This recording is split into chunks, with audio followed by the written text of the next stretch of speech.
Et donc dernier point qui m'a abusé parce que donc je suis allé voir, je savais pas que Bégodeau écrivait encore des livres et que parce que c'est nul, je sais pas s'il arrive à vendre quoi que ce soit, mais je me suis dit bon bah je vais aller voir. Je suis allé dans une librairie et j'ai regardé son dernier livre, ça s'appelle L'amour, je crois, Ouais.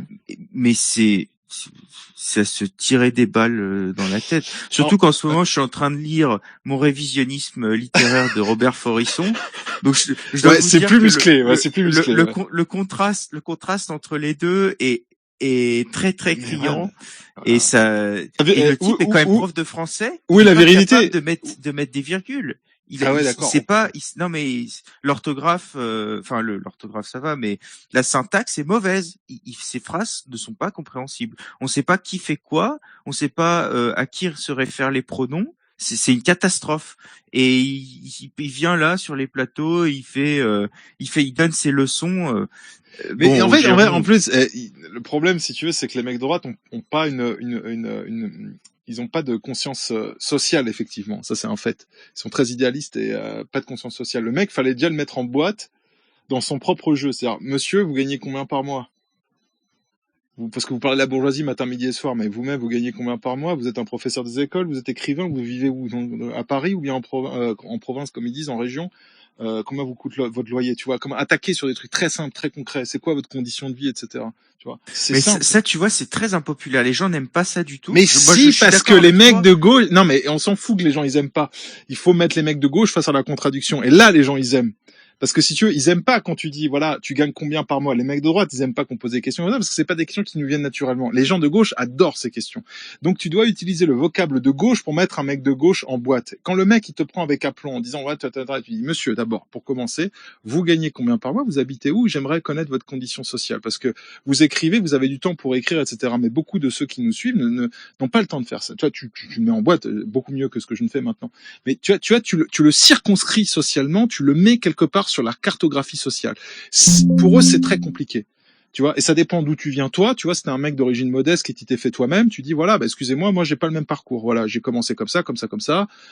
J'ai dû bricoler moi-même toute ma vie. Et si je suis face à vous, c'est simplement parce que voilà, il se trouve que j'ai travaillé pour être non pas pour être face à vous, mais il se trouve que si je suis face à vous, c'est parce que à un moment donné, j'ai été remarqué parce que j'ai bossé pour ça. Tu formules ça beaucoup mieux que moi parce que je te dis ça comme ça à brûle pour point, mais tu dois le foutre sur la cartographie sociale. À gauche, ça porte. Les mecs comprennent, dire merde, ah ouais, c'est vrai que ce mec, en fait, c'est pas tellement. Parce que quand il goise sur la bourgeoisie, mais attends, le mec en fait partie, je veux dire, faut arrêter. C'est pas un opposant à la bourgeoisie. Et là, la bourgeoisie culturelle de gauche, et Bégodeau, il est en plein dedans, je veux dire. Tu vois, il vit dans le 11e. Faut arrêter, je veux dire. Le mec, il sort pas de nulle part. Donc, tu vois, il a été primé à Cannes, je veux dire, putain,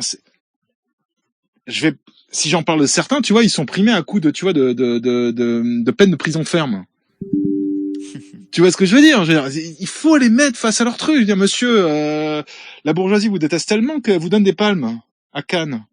Est-ce que vous êtes sûr d'être vraiment indigeste pour la bourgeoisie? Est-ce que vous êtes vraiment sûr d'être en, comment dirais-je, d'être en Oui, c'est pas désaccord un révolutionnaire, c'est sûr. Ouais, mais il est marxiste. Alors c'est gênant quand t'es marxiste, t'es pas révolutionnaire, tu vois. Tu vois, et c'est ça, et c'est comme ça que t'attaques, si tu veux. Pas pour valider la grille de lecture marxiste, mais pour dire au terme de votre propre idéologie, monsieur, vous êtes en porte-à-faux. Le mec, il va dire, mais non, mais c'est absolument faux, parce qu'ils ont tout un discours là-dessus. Il va dire, mais non, au contraire, comment dire, le propre des intellectuels, parce qu'il va dire, en fait, c'est pas spontanément que enfin, il va te dire que l'avant-garde prolétarienne ne surgit pas spontanément, en fait, elle surgit toujours dans la bourgeoisie, historiquement. Bon, ils vont blablater, mais tu le mets quand même en défaut. Tu dis oui, bon, d'accord, ok, d'accord, vous êtes un lettré, mais bon, vous avez quand même validé la palme, si tu veux, c'est pas spontanément un mec, comment dire, la prise de conscience sociale dans les élites supérieures, tu vois, de la société. C'est aussi une validation. On aime ce que vous faites visiblement supérieurement. Il y a quelque chose là, tu vois. Il y a vraiment de quoi allumer, quoi. Tu vois, en travaillant ton truc propre et net, quoi. Tu vois. Mais non, c'est pas fait. Et en plus, si tu enchaînes sur le racial, le mec est mort. Mais il voudra évidemment jamais débattre avec un raciste, parce qu'il peut pas gagner. Et à la limite, tu peux pas gagner non plus, parce que comment dirais-je, le champ lexical n'est plus le même. La perception de la réalité n'est plus la même. Tu vois, si lui il goise sur le social et que toi tu parles du racial, Bah, comment dire, c'est comme un athée qui parle à un catholique, quoi, si tu veux. Bon, les deux, ils sont convaincus d'avoir raison. Et voilà, enfin, ils seront d'accord d'être en désaccord. C'est tout, quoi, tu vois. Mais bon.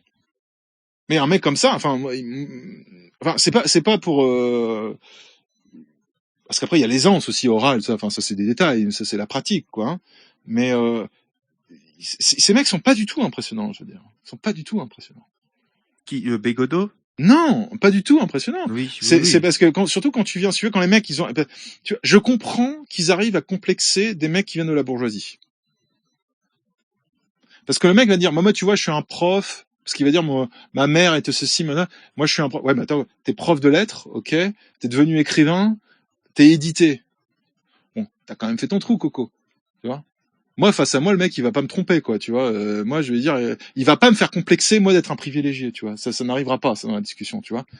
Peut-être que d'autres, ça peut arriver, tu vois. Et c'est comme ça qu'il les tient, parce que tu vois, t'as cette espèce de faire complexer, parce qu'ils sont gouvernés, en France, quasiment tout le monde est gouverné par un surmoi de gauche, égalitariste depuis la Révolution. Donc, tu peux faire complexer la bourgeoisie, tu vois. Mais face à un mec qui vient du peuple, Bégodeau, il ferme juste grand sa gueule, tu vois. Un mec du peuple qui est raciste, il ferme sa gueule. Le mec, il va pas te, oh, alors, comme ça, tu es un privilégié de quoi? Non. L'opposition radicale, aujourd'hui, elle est pas à gauche en France. Je suis désolé. Elle est dans l'ultra droite. Elle est pas dans l'ultra gauche. C'est une mystification. D'ailleurs, parle pour moi, je veux dire, le bilan des dissolutions de Darmanin, je veux dire, combien d'organisations d'extrême droite il a dissous, dites d'extrême droite, combien d'extrême gauche, je veux dire, c'est du rapport de 1 pour 10, hein. Bon, tu vois où penche le pouvoir. Donc, je veux dire, voilà, de toute façon, c'est simple, hein, si t'es vraiment en opposition en France, tu peux pas parler sur les grands médias. Il y a même pas d'interview, t'es pas toléré sur le territoire français. C'est simple, il y a pas d'interview. Les vrais opposants sont pas sur le territoire français en train d'échanger. C'est pour ça que c'est un flanc. Qu'il y ait même un débat sur le territoire français avec Bégodeau prouve que ce mec est un flanc. C'est vrai pour Bouteja d'ailleurs. Elle est là, elle fait ses trucs, tu vois. Moi, elle me fait marrer, Ouria, mais elle me fait marrer parce qu'elle est rigolote à sa façon, mais je veux dire, elle est pas dérangeante. Je veux dire, elle est. Ils sont là à Paris, ils se retrouvent, machin, tous en train de se renifler le cul. T'as des vieux communards là de 90 ans qui sont là, tu vois, des ancêtres. C'est grotesque, c'est grotesque. Les mecs, ils sont. De toute façon, il y a un seul critère.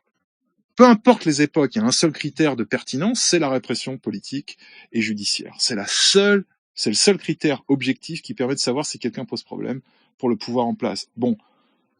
T'as l'impression que les mecs de gauche, ils sont ultra persécutés par le pouvoir au point de croupir en tôle, d'être persécutés, de voir se casser à l'étranger. Moi, j'ai des noms à donner, hein. Je suis désolé, Vincent Renoir, il est pas d'ultra gauche. Hein. Donc, voilà, Bégodeau, il a quoi à nous dire sur les chambres à gaz? Est-ce qu'il a des doutes? Non, mais parlons de tu vois, rappelle-toi de ces choirs, tu sais, quand t'es là, Oui, tu sais, oui. il était arrivé chez Mediapart, etc., puis t'avais un youtre, là, j'ai oublié son nom d'ailleurs, mais les chambres à gaz que vous avez voilà, tu vois, au bout d'un moment, tu vois, quand un mec pose trop de problèmes, bon, allez, on vient à l'essentiel, donc en fait, dicté par les juifs, et tu penses quoi des chambres à gaz, c'est vrai ou c'est pas vrai? Là, c'est le test. Malheureusement, je le dis avec grand regret d'ailleurs, c'est ce qu'avait dit Forisson, Gollnisch, il a raté le test. Hein. Arrivé au tribunal, bon alors, monsieur Gollnisch, ancien député européen, un homme par ailleurs respectable, hein, pas du tout, pas de problème, mais bon, alors monsieur, ça a existé ou pas existé? Bah oui, ça a existé. Bon bah voilà, fin du match. Ça sera l'argument ultime à chaque fois. Donc il faut être courageux, c'est tu vois, alors le soleil tourne autour de la Terre ou c'est l'inverse, monsieur? Alors, Jean, bon bah, news